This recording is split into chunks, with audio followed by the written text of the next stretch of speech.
नमस्कार, स्वागत है आप सभी का एक बार फिर से DHP न्यूज़ चैनल पर। आज है 1 दिसंबर 2020, दिन मंगलवार। जानेंगे हिमाचल की तमाम बड़ी खबरें। उससे पहले अगर आपने हमारे चैनल को सब्सक्राइब नहीं किया है तो चैनल को सब्सक्राइब ज़रूर करें, इससे मुझे मोटिवेशन मिलता है। तो चलिए अब जानते हैं आज की सभी बड़ी खबरें। 15 पॉजिटिव मरीजों की मौत, संक्रमितों का आंकड़ा 40,000 पार। हिमाचल प्रदेश में 15 और कोरोना वायरस पॉजिटिव मरीजों की मौत हो गई है। प्रदेश में सोमवार को कोरोना वायरस के 543 नए मामले आए हैं। शिमला में 164, मंडी में 66, कांगड़ा में 98, सोलन में 66, बिलासपुर में 39, कुल्लू में 34, ऊना में 23, चंबा में 12, सिरमौर में 19, हमीरपुर में 14 और लाहौल स्पीति किन्नौर में 4 नए मामले आए हैं। इसके साथ ही प्रदेश में संक्रमितों का कुल आंकड़ा 40,518 पहुंच गया है। 8289 सक्रिय मामले हैं। 31,548 मरीज ठीक हो चुके हैं। 635 संक्रमितों की मौत हो चुकी है। हिमाचल कैबिनेट बैठक, शीत सत्र समेत इन मामलों पर होगी चर्चा। हिमाचल कैबिनेट की बैठक मंगलवार दोपहर बाद 2 बजे प्रदेश सचिवालय में मुख्यमंत्री जयराम ठाकुर की अध्यक्षता में होगी।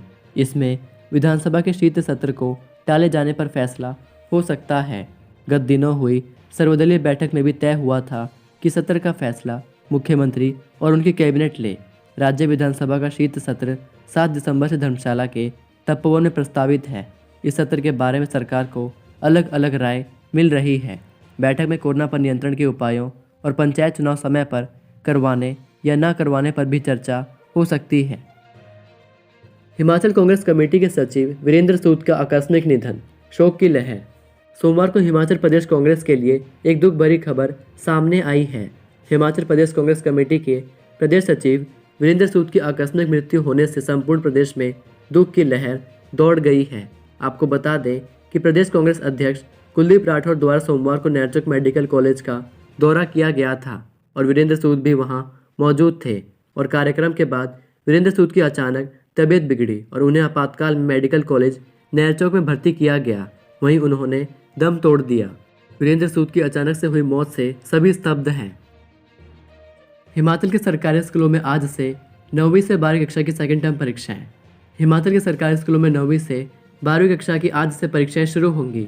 ऑनलाइन ली जाने वाली सेकेंड टर्म की इन परीक्षाओं के पहले दिन 9वीं और 10वीं कक्षा की अंग्रेजी जमा 1 और जमा 2 कक्षा की इतिहास, फिजिक्स और अकाउंटेंसी विषय की परीक्षा होगी। मोबाइल फ़ोन से वंचित विद्यार्थियों को परीक्षाएं देने के लिए घरों पर ही प्रश्न पत्र मुहैया करवाए जाएंगे। ऑनलाइन परीक्षा देने वाले विद्यार्थियों को व्हाट्सएप के माध्यम से पासवर्ड से लॉक प्रश्न पत्र भेजे जाएंगे। परीक्षा शुरू होने से पहले संबंधित शिक्षक पासवर्ड भेजेंगे। निर्धारित समय के भीतर परीक्षा पूरी करने के बाद विद्यार्थियों को व्हाट्सएप के माध्यम से ही आंसर शीट की फ़ोटो लेकर शिक्षक को वापस भेजनी होगी। घर बैठकर परीक्षा देने वाले विद्यार्थियों की निगरानी का जिम्मा अभिभावकों पर सौंपा गया है। 546 अभ्यर्थी देंगे HAS की मुख्य परीक्षा। शिमला और धर्मशाला में मंगलवार से HAS की मुख्य लिखित परीक्षा शुरू होगी। 1 से 7 दिसंबर तक राज्य लोक सेवा आयोग परीक्षा लेगा। HAS के 29 पदों के लिए 546 अभ्यर्थियों ने प्रारंभिक लिखित परीक्षा पास की है। मुख्य लिखित परीक्षा में 2 कोरोना संक्रमित अभ्यर्थी भी शामिल होंगे। सोलन और मंडी के इन अभ्यर्थियों के लिए परीक्षा लेने के लिए अलग से व्यवस्था की गई है। इन अभ्यर्थियों के परीक्षा केंद्रों की जिला प्रशासन के सहयोग से वीडियोग्राफी करवाई जाएगी। PPE किट पहनकर इन परीक्षा केंद्रों में स्टाफ की ओर से ड्यूटी दी जाएगी। आयोग ने बुखार, जुकाम और खांसी से पीड़ित अभ्यर्थियों को भी परीक्षा केंद्रों में अलग से बैठाने की व्यवस्था की है। ड्यूटी में लापरवाही पर 5 पुलिस कर्मचारी और 2 होमगार्ड निलंबित। ड्यूटी के प्रति लापरवाही बरतने के आरोप में SP बद्दी ने पुलिस जिला बद्दी के 7 कर्मचारियों को तत्काल प्रभाव से निलंबित कर दिया है। कुछ लोग रात्रि ड्यूटी पर हाजिर नहीं थे। बद्दी पुलिस के आला अधिकारियों ने रात्रि गश्त की चेकिंग के लिए औचक निरीक्षण किया। अधिकारी यह देखकर दंग रह गए कि कुछ कर्मचारी रात्रि ड्यूटी पर हाजिर ही नहीं थे। इसके अलावा कुछ कर्मी सामान्य नागरिकों के साथ तफरीह कर रहे थे। कुछ पुलिस कर्मचारी ऐसे भी थे जो वर्दी में न होकर साधारण कपड़ों में थे। बद्दी पुलिस के आला अधिकारियों ने चेकिंग और कैमरों के माध्यम से तुरंत उसकी जांच बैठाई तो 7 पुलिस कर्मचारी इसकी जद में आ गए। SP रोहित मालपानी ने बताया कि विभिन्न क्षेत्रों में तैनात पुलिस कर्मियों को ड्यूटी के प्रति लापरवाही बरतने के आरोप में निलंबित किया है। इसमें 5 पुलिसकर्मी, 2 होमगार्ड हैं। हिमाचल में 5 तक मौसम साफ, ऊंची चोटियों पर इस दिन बर्फबारी के आसार।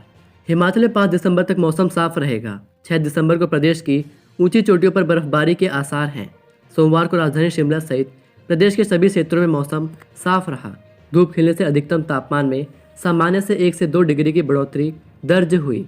रविवार रात को भी मैदानी जिलों का न्यूनतम तापमान शिमला, धर्मशाला और डलहौजी से कम रहा। ठीक हो चुके संक्रमित कोविड वार्ड में आकर बढ़ाएं मरीजों का हौसला, मंत्री की अजीबोगरीब अपील। कोरोना महामारी की चपेट में आने पर आईजीएमसी शिमला में उपचार करवाकर स्वस्थ होकर घर लौट चुके मरीजों से प्रदेश के स्वास्थ्य मंत्री ने अजीबोगरीब अपील की है। स्वास्थ्य मंत्री डॉक्टर राजीव सैजल ने कोरोना को मात दे चुके मरीजों से अपील की है कि वे स्वेच्छा से अस्पताल के आइसोलेशन कोविड वार्ड में सेवाएं दें। वे कोविड वार्ड में आकर कोरोना मरीजों का हौसला बढ़ाएं। सोमवार को आईजीएमसी अस्पताल शिमला के दौरे पर आए स्वास्थ्य मंत्री डॉक्टर सैजल ने मीडिया से बातचीत में यह बात कही। रात्रि समारोह में भीड़ पर अंकुश लगाने के लिए लगाया नाइट कर्फ्यू। सर्दी के मौसम में रात को बाहर कार्यक्रम नहीं हो सकते हैं, जबकि इंडोर कार्यक्रम में एक भी आदमी संक्रमित होगा तो वह सभी को करेगा।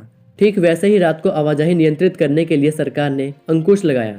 जब गाड़ियां चलाई जाती हैं तो ठंड में वाहनों के शीशे बंद होते हैं, इससे भी सबके संक्रमित होने का डर बढ़ जाता है, इसलिए रात्रि कर्फ्यू लगाया है। मुख्यमंत्री जयराम ठाकुर ने सोमवार को सोशल मीडिया में लोगों से अपील की कि वे सार्वजनिक समारोह में भीड़ न जुटाएं। कहा कि प्रदेश में कोरोना के मामले बढ़ना चिंता का विषय है, इस वजह से कड़े कदम भी उठाने पड़ रहे हैं। विवश होकर इसके अलावा कोई रास्ता नहीं है। उन्होंने कहा कि कोरोना को लेकर लोग वैसी गंभीरता नहीं दिखा रहे हैं जैसी होनी चाहिए। एक समय था जब हिमाचल कोरोना संक्रमण रोकने के लिए प्रबंधन में अव्वल था। अब दुख की बात यह है कि प्रदेश उन राज्यों में शुमार हो गया है जहां कोरोना संक्रमण की स्थिति चिंताजनक है। ट्रायल सफल, केलांग से मनाली के लिए इस दिन से चलेगी बस। परिवहन निगम के पिछले सप्ताह जनजातीय जिला लाहौल स्पीति में सड़कों से बर्फ पिघलने के बाद घाटी के बाहर बसें चलने का निर्णय लिया है। सोमवार को निगम के केलांग डिपो की टीम ने केलांग और मनाली के लिए और मनाली से केलांग के लिए बस का ट्रायल किया। यह सफल रहा। केलांग डिपो के क्षेत्रीय प्रबंधक मंगलचंद मनेपा ने बताया कि सोमवार को केलांग और मनाली के मध्य 8 दिन बाद पुनः बस का ट्रायल किया गया है। मंगलवार को केलांग से अटल टनल रोहतांग होकर एक बस सुबह 10 बजे मनाली के लिए रवाना होगी। दोपहर 2 बजे बस मनाली से जिला मुख्यालय केलांग के लिए रवाना होगी। रामपुर नव क्षेत्र में लगी धारा 144, घरों से निकलने पर रोक। हिमाचल के जिला शिमला के हॉटस्पॉट बने रामपुर नगर परिषद क्षेत्र में एक बार फिर से धारा 144 लागू हो गई है। अगले 5 दिसंबर सुबह 6 बजे तक यह धारा लागू रहेगी। इस दौरान नगर परिषद क्षेत्र में लोगों को घरों से बाहर निकलने पर पूरी तरह से प्रतिबंध रहेगा। आवश्यक सामानों की सप्लाई लोगों को घर द्वार पर मुहैया करवाई जाएगी। इस अवधि में प्रशासन और स्वास्थ्य विभाग की ओर से नप क्षेत्र के सभी लोगों की कोरोना स्क्रीनिंग की जाएगी। वहीं नेशनल हाईवे 5 पर वाहनों की आवाजाही पर रोक नहीं रहेगी। रामपुर में कोरोना संक्रमण के लगातार बढ़ रहे मामले सरकार, प्रशासन और स्वास्थ्य विभाग की चिंता बढ़ा रहे हैं। रविवार को रामपुर में एक साथ 53 लोग कोरोना संक्रमित पाए गए। कनेक्टिविटी नहीं होने से सीएम जयराम नाराज, बोले आगे से ऐसा ना हो। हिमाचल के देव सदन कुल्लू में मुख्यमंत्री जयराम ठाकुर ने ऑनलाइन करोड़ों के विकास कार्यों के उद्घाटन और शिलान्यास किए। कार्यक्रम के दौरान कनेक्टिविटी अच्छी न होने पर मुख्यमंत्री काफ़ी नाराज दिखे।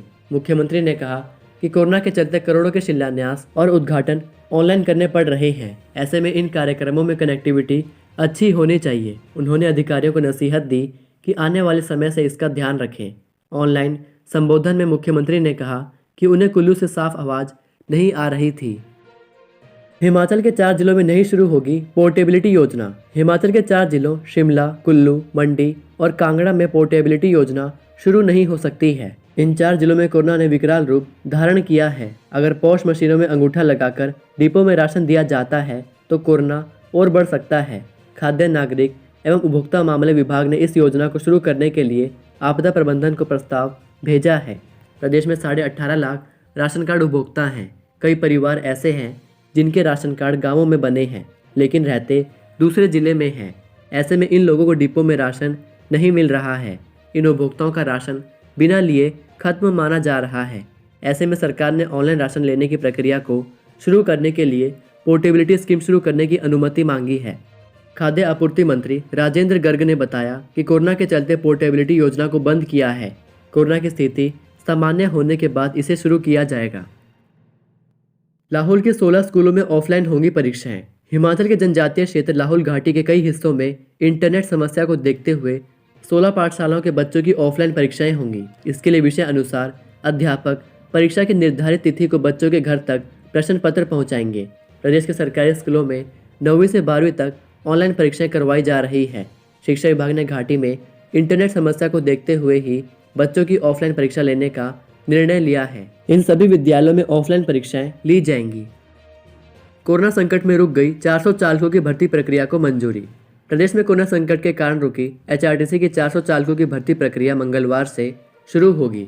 शिमला मंडल के अधीन उम्मीदवारों के प्रारंभिक ड्राइविंग टेस्ट तारा देवी शिमला में होंगे। प्रबंधन ने सभी उम्मीदवारों को कॉल लेटर भेज दिए हैं। निगम अधिकारियों का मानना है कि प्रारंभिक ड्राइविंग टेस्ट केवल उम्मीदवारों को दी गई तिथि के अनुसार जाएंगे। अगर कोई अभ्यर्थी निर्धारित तिथि में टेस्ट देने नहीं आता है तो बाद में उसका टेस्ट नहीं लिया जाएगा। प्रारंभिक टेस्ट 10,501 रोल नंबर से लेकर 11,710 रोल नंबर तक करवाए जा रहे हैं। यह भर्ती 9 माह पहले 16 मार्च को शुरू हुई थी, लेकिन कोरोना संकट के कारण 20 मार्च को इसे स्थगित करना पड़ा था। भर्ती प्रक्रिया को लेकर निगम प्रबंधन ने पूरे इंतजाम किए हैं। SMC नीति 2009 में बदलाव से ही नियमित हो सकेंगे 2555 शिक्षक। प्रदेश के सरकारी स्कूलों में नियुक्त 2555 SMC शिक्षकों को नियमित करने के लिए सरकार को SMC नीति 2009 में बदलाव करना होगा। नियमित शिक्षकों की नियुक्तियों से SMC शिक्षकों को बदलने की सुप्रीम कोर्ट ने बीते दिनों सुनाए अपने फैसले में व्यवस्था दी है। सुप्रीम कोर्ट के फैसले की विस्तृत जानकारी मिलते ही शिक्षा विभाग ने इस बाबत मंथन शुरू कर दिया है। संभावित है कि इस मामले को मंत्रिमंडल की बैठक में लाया जा सकता है। ये थी आज की मुख्य खबरें। अगर आपको वीडियो पसंद आई है तो वीडियो को लाइक ज़रूर करें और नीचे लाल कलर के सब्सक्राइब बटन को भी ज़रूर दबाएं। तो दोस्तों, अब मुलाकात होगी कल की वीडियो में। अब दीजिए मुझे इजाज़त। जय हिंद।